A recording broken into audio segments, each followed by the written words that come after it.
What up? Welcome to Stories of the Board, volume number 3. Alright, so Stories of the Board, volume number 3. Today I wanted to talk about a skateboard that is near and dear to my heart. It is really important to me because it's the first skateboard that I ever had reproduced and manufactured. And I owe that a lot of that to a guy named Larry. What up, Larry?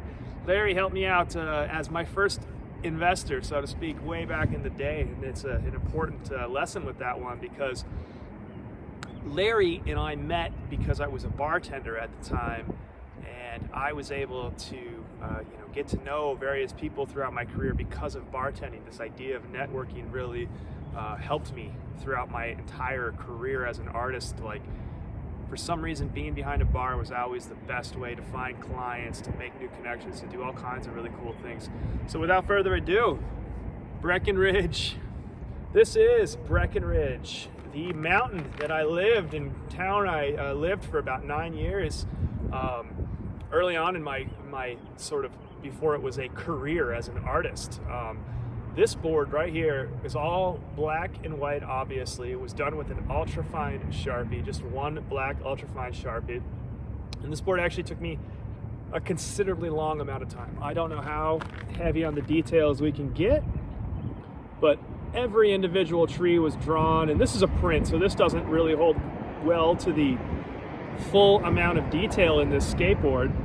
But I'm really proud of this one. I loved the way it turned out. It was a place that's obviously near and dear to my heart, and it's important because not only was it the first skateboard that I ever reproduced and kind of solidified this idea that I could potentially have a skateboard business and make that even more of a career than just selling original fine art.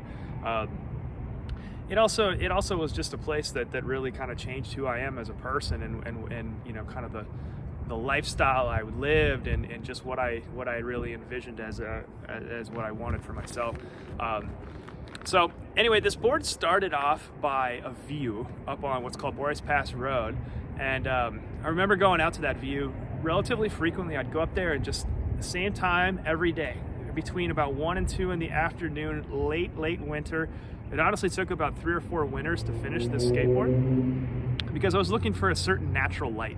I wanted the mountain to look the certain way, so the weather had to be right. It was really a collaboration with nature on this one. It's pretty cool in that sense. But needless to say, when it was finally finished, it's probably 20 or so hours of actual drawing. This is probably one of the more in-depth, longest drawings I've ever made. 20 or so probably hours where pen's actually on the board, the Sharpie is down, the marker is moving. It took forever, and I'm really glad it did. I think it turned out pretty cool, and it's a nice rendition of the Breckenridge mountainscape. So needless to say, many years later, it was hanging at a bar that I was working at, the Steak and Rib. It's no longer there, but love those people. Hello, everybody from Steak and Rib. And this gentleman, Larry, comes in and he says, "Where do you sell that?" And I said, "Well, it's just kind of a one-off and I don't really sell it anywhere." And he decides, "How about I give you a couple bucks, you go figure out how to make 300 of those and sell them at the stores around town."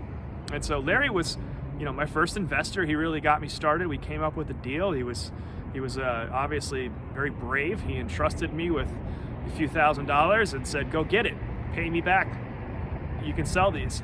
And I did.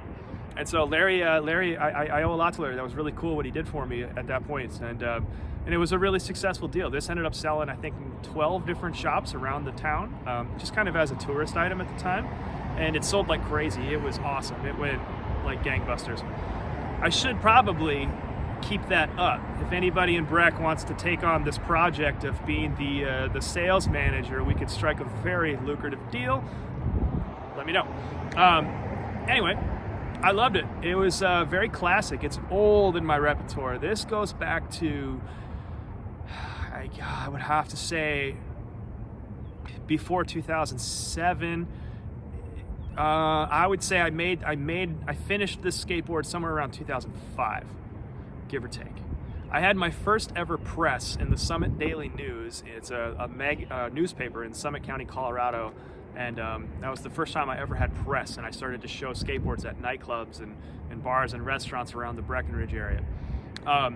So this board really sort of it was really that transitional period where I went from hobby to really kind of, thinking of this as a profession and really thinking of this as something that is actually valuable, that could have a real true future to it.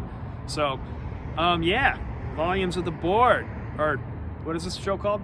Stories of the Board, Volume 3. That's the board, Breckenridge Mountain Skate. Still love this skateboard, and I'd be really, really stoked actually to kind of continue to reproduce it in the future. Who knows? We shall see. So, all 100% Sharpie, black, ultrafine. Really, really proud of this board. It did really, really well for me. I mean, it was a really significant board for me personally, because it definitely kind of helped me turn the corner and start to think of this as a job and to think of it as something I was a professional at. And I always got to give Larry a lot of credit on this one, because he definitely took a big risk on me and said, here's some money, go get it, kid. And that was very brave of him, and much appreciated on that. So yeah, Stories of the Board, Volume 3. We got Breckenridge, Colorado. Lived there 9 years, had a great run in Breck, and absolutely love this skateboard. Very simple, very natural landscape, and a lot of fun to draw. This one took forever, but enjoy the process, and you never know. Moral of the story: network. If it wasn't for networking, if it wasn't for my years behind a bar and in restaurants and in front of people, I don't know if I'd be where I am today. So there you go. Stories of the Board, Volume 3, Breckenridge. Have a good day.